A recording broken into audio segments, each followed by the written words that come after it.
नमस्कार, सगळ्यांचं स्वागत आहे. तुमचं झालं का सगळ्यांचं चहा पाणी वगैरे सांगा. दिवसांदिवस नुसतं टेन्शन वाढतच चाललं आहे बघा. काय करायचं, भांडणं करणारे ही लोक आणि भोगायला दुसऱ्यांना येतं आहे निस्तरायला. भांडणं करणारे राहिली बाजूला, पण गोरगरिबांचे हाल व्हायला लागलेत, खूप हाल व्हायला लागलेत. कसं जगावं, कसं काय करावं काहीच कळत नाही बघा.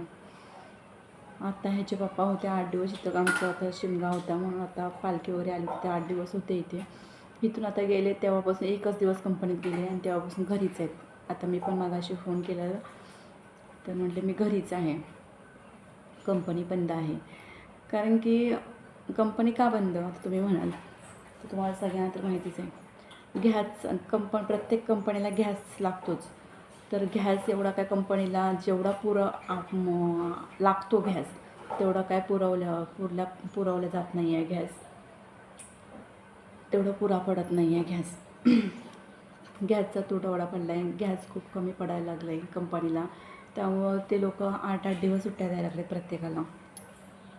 म्हणजे 4 दिवस यांना 8 दिवस, 4 लोकांना 8 दिवस सुट्ट्या, 4 दिवस त्या 4 लोकांना सुट्ट्या 8 दिवस असं. म्हणजे 4-4 लोकांना 8-8 दिवस सुट्ट्या द्यायला लागले. तुम्ही सांगा, असं जर 8-8 दिवस सुट्ट्या द्यायला लागले तर 8-8, 10-10 दिवसाचं पेमेंट किती काही होते सांगा. आता तिकडचं भाडं, इथलं भाडं, मुलांचं शिक्षण पाणी, राशन पाणी सगळं काय भागवायचं. मला खूप टेन्शन आलं आहे. मला तर आहेच टेन्शन, पण तुम्हाला सगळ्यांनाच टेन्शन, आपल्या सगळ्यांनाच टेन्शन आहे. हे कुठंतरी थांबलं पाहिजे हो, कुठंतरी थांबलं पाहिजे. देव करो आणि थांबू द्या. कारण की प्रत्येकाचं जीवन मरणाचा प्रश्न आहे. पैशाशिवाय काहीच चालत नाही आहे. आज जर पेमेंट नाही आलं पुढच्या महिन्यात तर कसं काय पुढे घर चालायचं ना.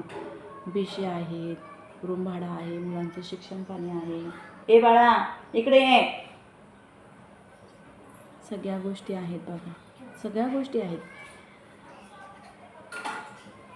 काय करावं काय नाही काही सुचत नाही, असं झाली अवस्था.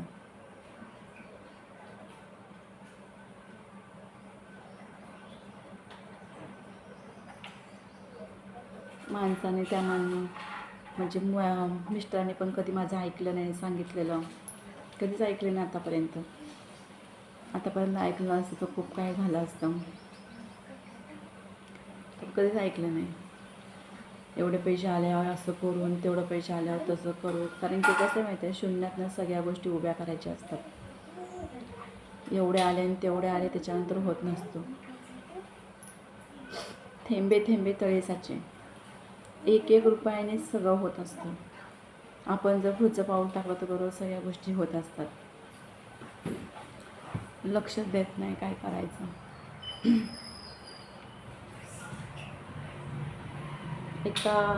एका बाईने मुलांना घेऊन किती लक्ष द्यायचं ना, कुठे कुठे लक्ष द्यायचं. मुलांना बघायचं, त्यांचं शिक्षण पाणी बघायचं, कुठे कुठे धावपळ करायची.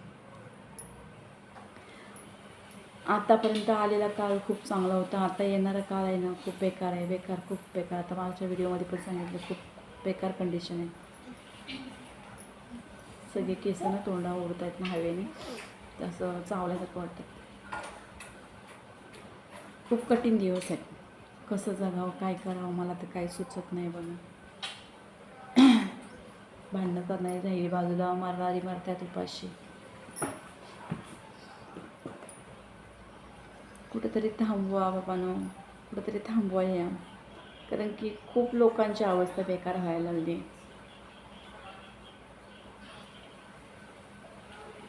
अर्ध माणूस टेन्शनच मरून जाईल.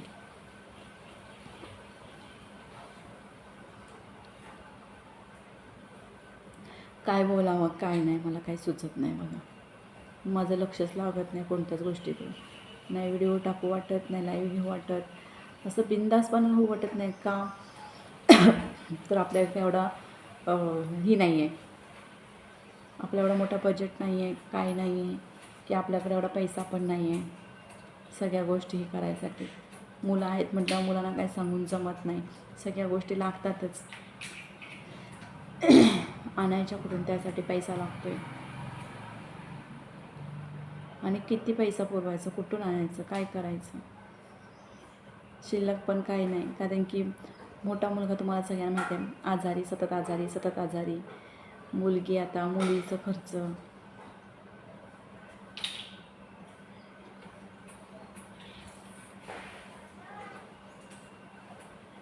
आपण एक विचार करतो, आपण नाही तर नाही, पण मुलांना तरी सुखात ठेवावं, त्यांना तरी आपल्याशिवाय कोण आहे.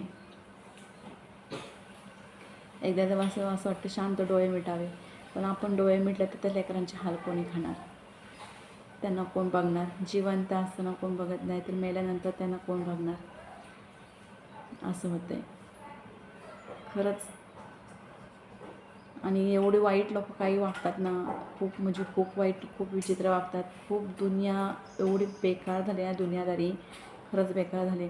एवढं प्रसंग, एवढं वेळ आली आहे तरी लोक सुधरत नाही हो.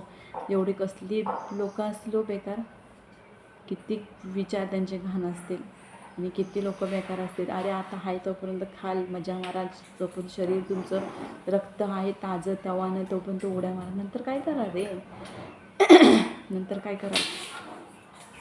गर्वाचं घर खालीच असतं. किती कोणी उड्या मारलं ना तरी सायडाची धावखोर फक्त कुंपणापर्यंत असेल, त्याच्या पलीकडे नसतं, लक्षात ठेवा. आता इथले कर्म इथंच फेडायला लागतात. पण लोकांना काय माहिती का, चांगलं आहे ते वाईट आणि वाईट आहे ते चांगलं वाटायला लागलं. अरे सुधरा रे, सुधरा.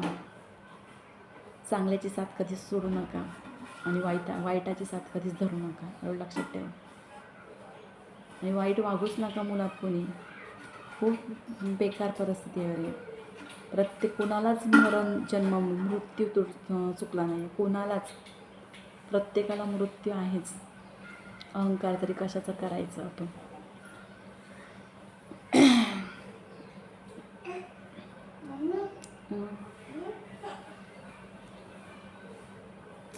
अवघड आहे बघा. मला तर लाईव्हला येऊ वाटत नाही, व्हिडिओ टाकू वाटत नाही. कारण की माणसं खूप बदलली आहेत, खूप बदलली माणसं, एवढे बदलले आहेत ना. कुणावरती स्वतःवरती विश्वास नाही राहिला तर दुसऱ्यांवरती काय. त्यामुळं चला म्हणलं 2 व्हिडिओ टाकावे, आपला छोटासा एक ब्लॉग टाकावा आणि बसावा गप्प. म्हणजे ज्या कंपनीत आपण कामाला जातो ती कंपनी परमनंट असून ती पण कंपनी बंद पडू शकते. तर यूट्यूब म्हणजे काय हो चीज आहे. आणि त्याच्यासाठी आपलं रक्त आटवायचं, दिवसभर बसायचं. परत येणारी माणसं नीट येत नाही, बोलणारी माणसं लाईव्हला नीट बोलत नाही, 4 शब्द चांगलं सपोर्ट करत नाही. हां, उगाच आपल्या वेळातनं वेळ काढायचं, बसायचं, हे लोक असं बोलणार, घाण बोलणार, इज्जत काढणार आपली बिनकामाची, जसं का आपण त्यांच्या घरचं खातोय असं. त्यापेक्षा असं वाटतं नको. एकतर हे असलं चालू आहे बाहेर त्याचं टेन्शन, एकतर घरचं टेन्शन, मुलांचं टेन्शन, आपलं आजारपणाचं टेन्शन, सगळं टेन्शन आहे. त्यामुळे ह्याच्यापासून थोडं अलिप्तच राहावं हे ठरवलं आहे मी. आणि लवकर हुशार झाली आहे मी बरं का. लवकर दुनियादारी समजले मला, कधीच समजले दुनियादारी. तर आता लयच हुशार झाली आहे. तर चला बाय. सगळ्यांनी तुमच्या कुटुंबाची, तुमची सगळ्यांची काळजी घ्या. आणि काय आपलं असेल जिन्नस तर भरा घरी, चटणी मीठ भाकर तरी खाता येईल. कारण की लॉकडाऊन तर होणार नाही आहे, पण कसं आहे महागाई खूप वाढवणार आहे. काय सांगू शकत नाही, काय होईल काय नाही ते आपल्या हातात पण नाही.